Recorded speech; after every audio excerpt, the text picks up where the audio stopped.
बिहार में मुख्य तौर पर लड़ाई इंडिया गठबंधन और एनडीए के बीच है। पूर्व डिप्टी सीएम और आरजेडी नेता तेजस्वी यादव ने पीएम मोदी पर फिर से निशाना साधा है।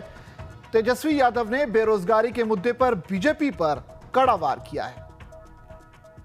चाहते हैं कि विपक्ष के लोग इतने बेकार हैं, वो खुद साधु और संत हैं और सेवक हैं बहुत बड़े। ऐसा हकीकत में नहीं है।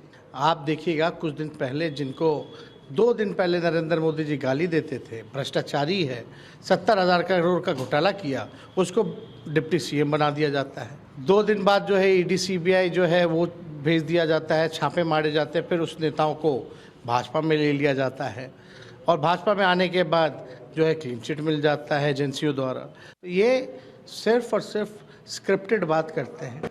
जो इनको प्रचार तंत्र जो इनका बीजेपी का देता है वही पढ़ते हैं, वही बोलते हैं। तानाशाही जिस प्रकार से देश में चल रही है, जिस प्रकार से अघोषित इमरजेंसी लागू कर दिया गया है और चुनाव में जो लोग सत्ता में बैठे हैं चाहते ही नहीं है कि विपक्ष जो है मैदान में रहे और इसके लिए अपनी एजेंसियों को जो है पूरी तरीके से पूरे देश में हर विपक्षी नेताओं के पीछे लगाया जा रहा है ताकि उनको साफ मैदान मिल जाए। लेकिन उनको ये एहसास नहीं है कि जनता जो है वो असली मालिक है और जनता जो है सब चीज़ देख रही है। मुद्दे की बात होनी चाहिए। मुद्दा है बेरोज़गारी है, महंगाई है, गरीबी है और हम लोग भी चाहते हैं कि प्रधानमंत्री अगर मुद्दे की बात करें, गरीबों की बात करें, किसानों की बात करें, नौजवानों की बात करें, क्या विकास किया है इस पे वो बात करें तो ज़्यादा बेहतर होगा, ना कि घिसी पिटी जो पुरानी बातें हैं वही रटे जा रहे हैं। जब से 2014 से लगातार अब तक उन्हीं चीज़ों को दोहराया जा रहा है। लगातार वो दिखाना चाहते हैं कि विपक्ष के लोग इतने बेकार हैं, वो खुद साधु और संत हैं और सेवक हैं बहुत बड़े। ऐसा हकीकत में नहीं है। आप देखिएगा, कुछ दिन पहले जिनको 2 दिन पहले नरेंद्र मोदी जी गाली देते थे, भ्रष्टाचारी है, 70,000 करोड़ का घोटाला किया, उसको डिप्टी सीएम बना दिया जाता है।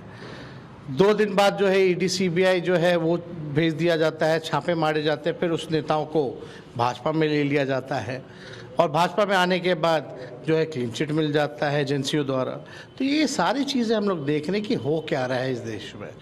तो सबसे बड़ा मुद्दा जो है बेरोज़गारी का है। रामलीला मैदान में भी हमने आंकड़े जो है वो पेश किए थे कि बेरोज़गार सबसे ज़्यादा युवा है। उसमें भी जो युवा जो ग्रामीण इलाकों में रहते हैं, जो गाँव में बसते हैं, वो सबसे ज़्यादा बेरोज़गार हैं। और ये जो सर्वे आया है, कहाँ से सर्वे हम लाए ये भी बताएं। तो इस पे बात होनी चाहिए। मोदी जी 2 करोड़ रोज़गार की बात करते थे, हर साल देंगे। क्या हुआ, उस वादे का क्या हुआ? पिछले चुनाव में चौकीदार थे, लेकिन मेहुल चौकसी भाग गए, विजय माल्या भाग गए, नीरव मोदी भाग गए, कौन कौन भागा, लेकिन अब उनका मोदी जी जिक्र नहीं करते। वो तो भ्रष्टाचारी है ही नहीं मोदी जी के लिए, असल में वही परिवार है मोदी जी का। तो इसलिए हम लोग जनता के बीच हर जगह, पहला रैली पटना में, दूसरा बॉम्बे में और दिल्ली में हम लोग जुटे हैं। और जिस प्रकार से सिटिंग सीएम्स को उठाया जा रहा है तो आप देख ही रहे क्या माहौल बनाया जा रहा है। तो लेकिन ये तानाशाही जो है लंबे समय तक चलने वाली नहीं है। इसलिए मोदी जी जो मुद्दे हैं उस पर बात करें। देश में गरीबी कितनी ख़त्म हुई है, लगातार जो है गरीब जो हैं बढ़ते जा रहे हैं, इस पे तो ध्यान नहीं दिया जा रहा।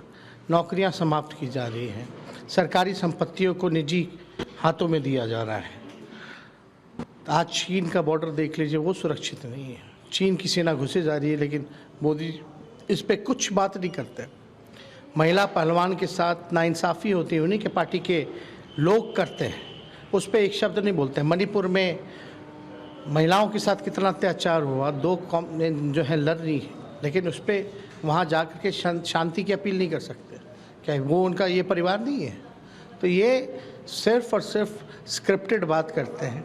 जो इनको प्रचार तंत्र जो इनका बीजेपी का देता है वही पढ़ते हैं, वही बोलते हैं। बिहार में सब कुछ ठीक है क्योंकि बताया जाता है कि इंडिया अलायंस एक पटरी पर नहीं चल रही है। बिहार में सीट बंटवारों को लेकर कुछ वो तो गोदी मीडिया का काम है। जो मोदी जी बोलेंगे वो बोलेंगे। हमारे अलायंस का नाम इंडिया अलायंस है, लेकिन मोदी जी बोलते हैं इंडिया नहीं, इंडिया अलायंस बोलते हैं। उसी को गोदी मीडिया इंडिया अलायंस बोलते हैं। अरे नाम तो बोल लो हमारा, हम इंडिया अलायंस है। इंडिया नाम लेने में शर्माना और डरना किस बात का?